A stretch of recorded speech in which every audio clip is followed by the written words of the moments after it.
que nesse momento possamos todos nós nos encontrar na paz de Jesus. Essa paz que nesse momento das nossas histórias temos tanta ansiedade de conquistar. Mas nós temos que levar em consideração que existe uma grande obra sendo edificada. E essa obra, ela vai edificar no coração da criatura humana o amor. E esse amor é dentro de uma consciência crística desses conhecimentos que nos é trazido pelos ensinamentos de Jesus.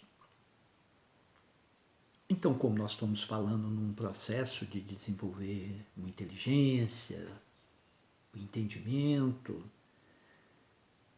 nós temos que primeiro nos colocar na posição de estagiários. Estamos aqui para aprender. Alguma coisa já conhecemos e algumas outras coisas nós vamos ter que trabalhar, viver no laboratório da vida para que a gente possa desenvolver essa consciência crística. Então, que para isso, para nós fazermos parte, nós estamos dentro dessa obra divina, é necessário que nós busquemos alguma referência, que a gente possa ver aqueles que já estagiaram num tempo anterior, que já aprenderam, para que a gente possa tê-los como modelo. Então, para isso, nesse momento, eu quero convidá-los a fazer uma pequena, curta viagem dentro de algumas narrativas que está no Evangelho, principalmente em Mateus e em Lucas, que eles citam essas passagens. Nós vamos chegar até lá. Mas é importante saber o que estava acontecendo na época que foi implantado esses conhecimentos crísticos.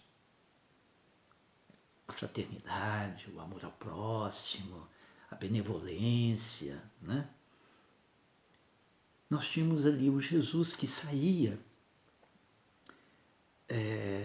de um momento máximo, a hora que ele inicia todo o trabalho dele, a missão dele, que ele falava que ele tinha junto ao Pai, que ele vai, envolvido por uma multidão, uma diversidade de espíritos e criaturas ali, cada um dentro das suas necessidades, buscando alguma coisa, buscando entender alguma coisa, querer aprender, descobrir que figura é essa, quem é esse homem. Devia ter lá algumas pessoas também interessadas em fazer algum comércio, ganhar alguma coisa com aquele movimento todo que existia ali em volta de Jesus.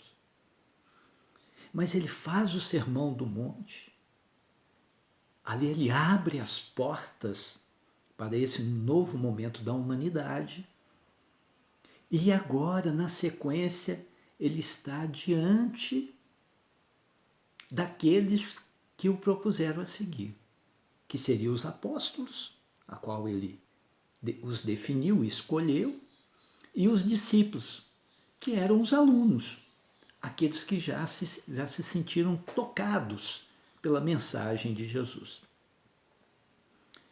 Então, para nós, nesse momento, nós vamos nos colocar na posição desses discípulos.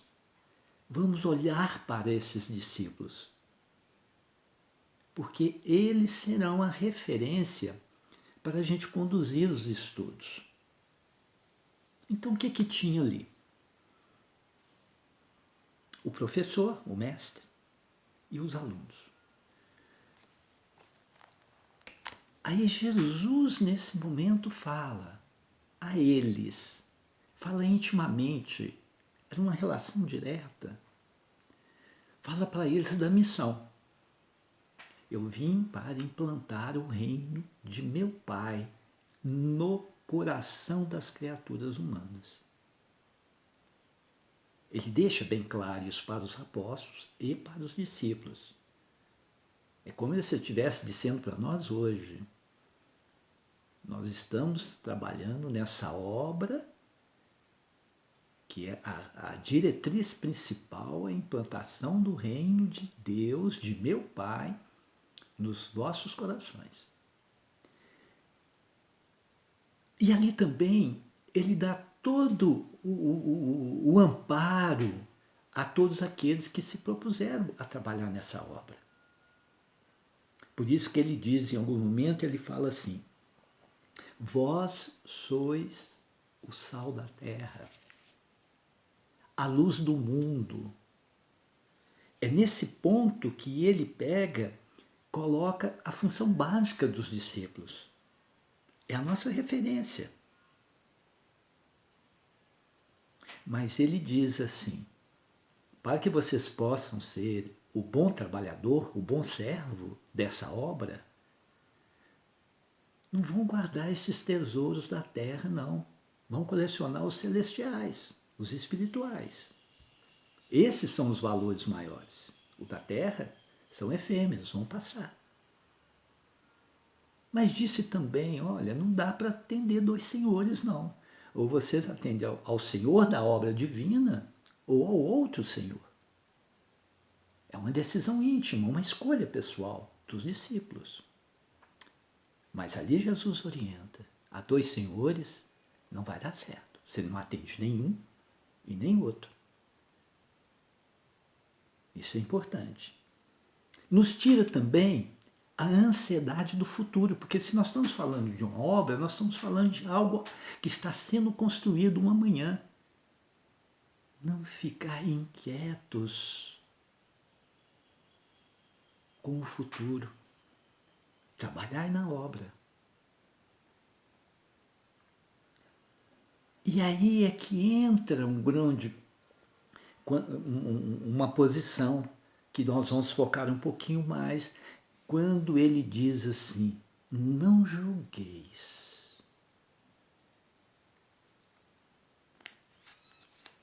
Isso nos chama a atenção, porque quando fala não julgueis para que não sejais julgados, é que cabe a nós, discípulos, fazer essa grande interpretação.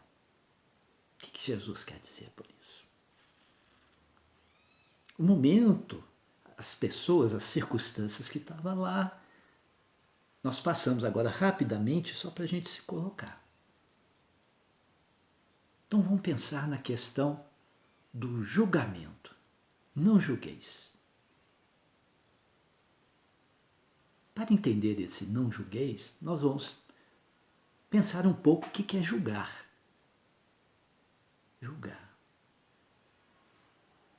Então nós podemos pensar que enquanto assim fazemos, nós temos uma posição de juiz. Agora, para ser juiz, a gente tem que se qualificar para ser juiz. Para não cometer equívocos, enganos. Mas o processo de julgamento, primeiro você tem uma circunstância, tem algo que aconteceu, que ali criou-se uma vítima, definiu-se um algoz. Nós temos então, dentro dessa linha, será que tem duas posições? Tem que ter um que acusa, mas tem que ter um que defende, porque tem que ser igual. Mas não é quem acusa e nem quem defende é que dá a pena, que conclui o julgamento. A necessidade de um terceiro elemento. Esse terceiro elemento, ele não pode fazer e nem ter envolvimento nenhum com as partes. É fundamental e necessário que ele seja totalmente isento disso e que ele leve em consideração apenas as normas, as leis, as diretrizes que organiza essas relações, já que nós temos aí duas posições dentro do que nós estamos imaginando aqui, de um processo de julgamento em que nós temos uma vítima e está definido o algoz.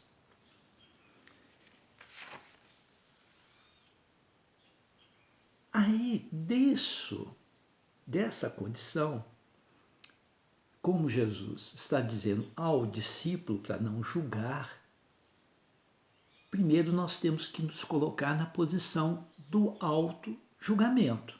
Nós vamos focar nesse ponto de referência. A questão de nós termos a questão do auto-julgamento. E hoje a gente observa naturalmente, diante da própria dinâmica da vida atual, pelas mídias, pelo acesso à informação, nós já adquirimos uma habilidade enorme de fazer análise de tudo aquilo que acontece, que nos envolve. E como a gente analisar isso sem não entrar na linha do julgamento? Como fazer isso? Então nós temos que partir primeiro fazendo esse movimento de julgar a nós mesmos. Qual que é o nosso comportamento diante das análises que nós fazemos. É muito difícil a gente não fazê-la, a análise das circunstâncias que nos cercam. Faz parte do nosso contexto existencial. E é fundamental, porque como é que nós vamos desenvolver uma consciência que tenha uma base, o conhecimento, se a gente não vai nessa linha da análise? Então, vamos começar com esse auto-julgamento para a gente entender tudo que nos envolve dentro dessa proposta que nos é pedido por Jesus para não julgar. Para começar esse processo de auto-julgamento, vamos dizer que a melhor forma, né, de fazer isso já foi nos dito há muito tempo, é a gente mudar de posição, se colocar na posição do outro, sentir como o outro deve estar sentindo. Então, todo esse movimento, isso é, dentro desse processo do auto-julgamento, nessa obra divina de construção do caminho do amor, na construção desses seres melhores, nós temos que praticar a compreensão, que é o ato do auto-julgamento. Compreender. Por isso, das análises que nós temos hoje capacidades de fazer, diante até de toda a literatura, de todo conhecimento que é trazido pelas escrituras, por todos os livros que nós lemos, por esses momentos, por essa oportunidade que nós estamos tendo aqui, a minha pessoal, de colocar umas ideias, e vocês aí gentilmente nos ouvindo, essa troca de informação, isso é uma construção dessa compreensão, que se torna então um ato principal, uma atitude que devemos escolher para todos os momentos das nossas experiências, já que nós estamos vivendo várias experiências. E para elucidar isso, eu gostaria de trazer alguns modelinhos, algumas experiências práticas para a gente exercitar um pouco esse nosso processo de compreensão. O primeiro que eu queria colocar é diante de uma situação em que há um agressor. Olha, então assim a gente já coloca aí dois personagens, o que seria o algoz, aquele que agride, e se ele agrediu, surge aí nesse processo uma vítima. Como é que compreender isso? Que análise fazer disso?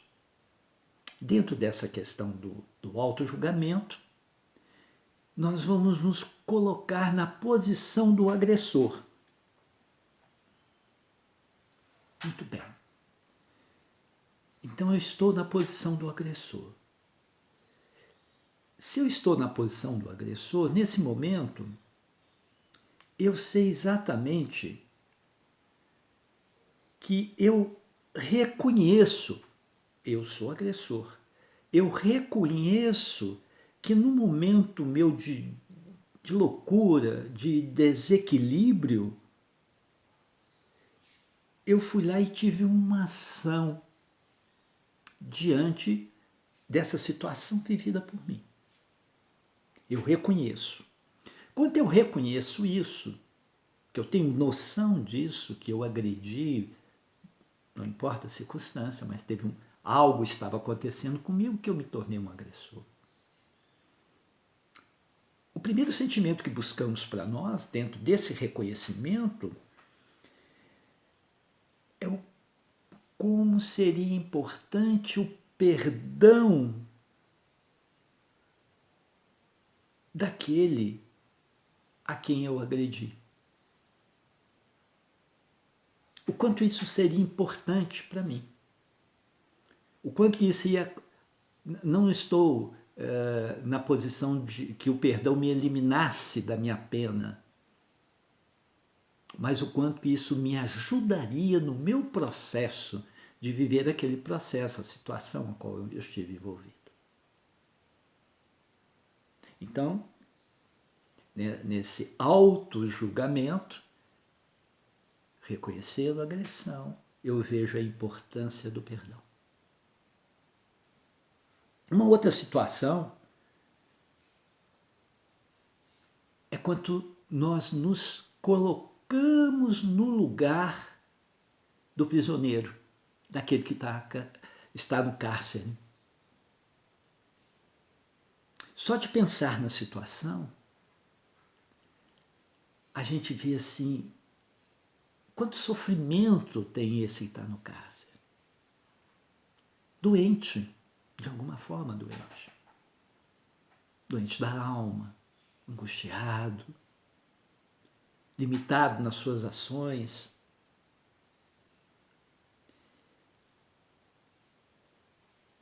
Estando lá, nós seríamos muito agradecidos a todo movimento que fosse feito para que me trouxesse conforto diante da situação de estar encarcerado, ou que tivesse algum movimento a meu favor, me auxiliando naquele processo de estar encarcerado. Nessa situação, a gente consegue entender a importância do auxílio. A importância desse qualquer coisa para confortar o outro.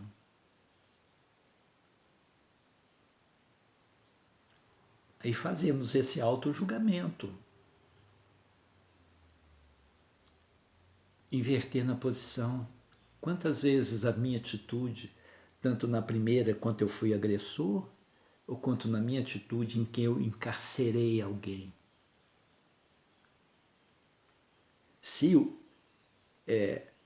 Vamos dizer, se a prisão é inevitável, que atitude cristã possamos ter a esse que ainda está nos equívocos?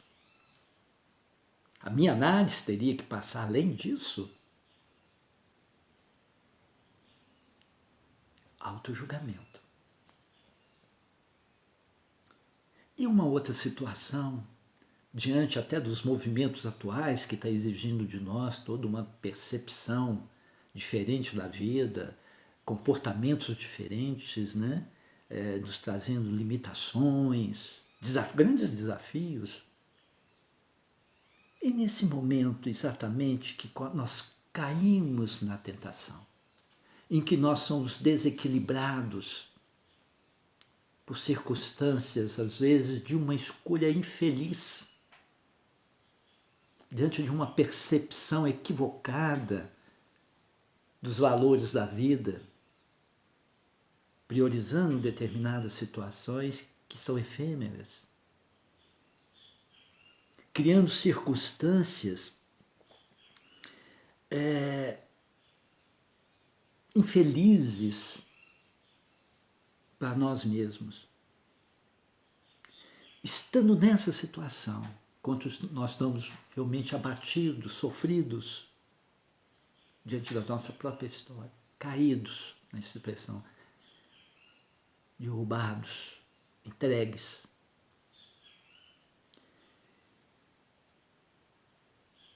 A gente devia pensar se poderia ter investido com mais eficiência ao assédio das sugestões infelizes. Seria a primeira coisa que a gente pensar, puxa vida, recebi uma sugestão infeliz, aceitei ela, eu tinha como resistir. Eu tinha umas circunstâncias, tanto ética, moral, para que não me sujeitasse a isso, colocando na posição do outro. Se eu tinha algo melhor do que esse outro para resistir à tentação dele.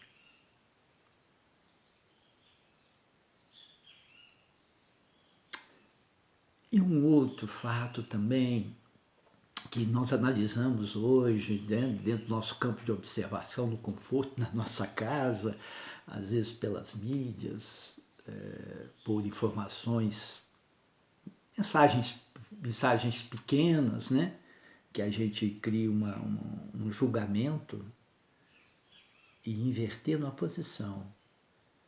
Quando a gente estuda o lugar desses que hoje que controlam fortunas, os do poder, né? Esses que têm influência, que são autoridades, nós examinamos o comportamento deles com profundidade, com regras do jogo, dentro do campo de nosso entendimento como sendo melhor. Será que se nós estivesse na posição deles, o nosso comportamento seria diferente? Nós teríamos uma estrutura tanto emocional quanto uma inteligência para agirmos diferente?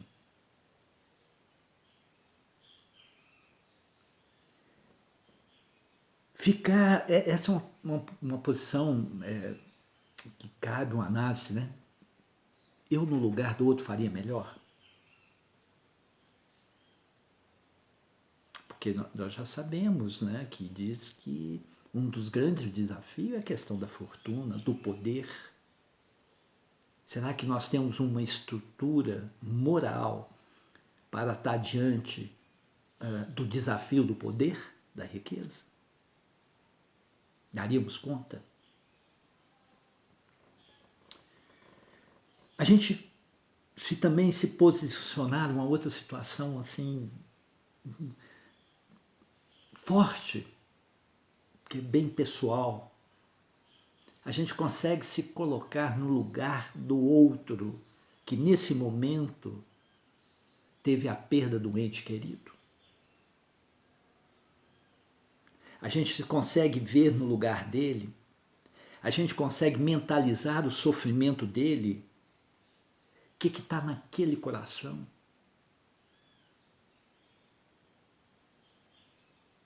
Se assim pudéssemos entender profundamente,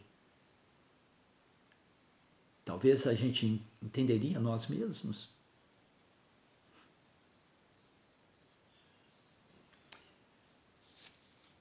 São esses pontos para fazer essa análise, né? Esse auto-julgamento.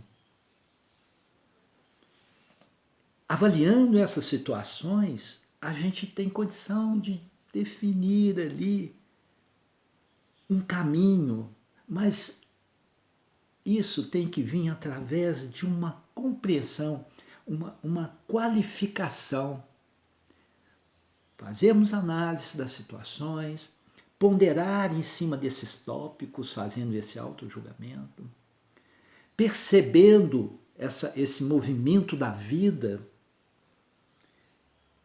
porque nós temos que ter desse processo de julgamento, nós temos que ver qual que é o procedimento cristão, espírita,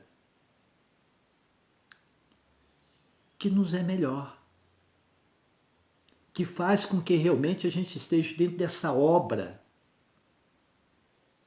que a gente esteja participando dessa obra de colocar nos nossos corações o amor. E que nós tenhamos uma consciência mais crística de tudo aquilo que nos envolve, para que a gente esteja dentro desse contexto. Na edificação dessa obra divina, pelo caminho do amor, nós devemos iniciar pela compreensão. Sendo assim, devemos nos colocar na posição do outro, evitando os julgamentos levianos, gerando complicações, enganos lastimáveis. Porque Jesus completa: não julgueis, para que não sejais julgados. E mais à frente ele adianta: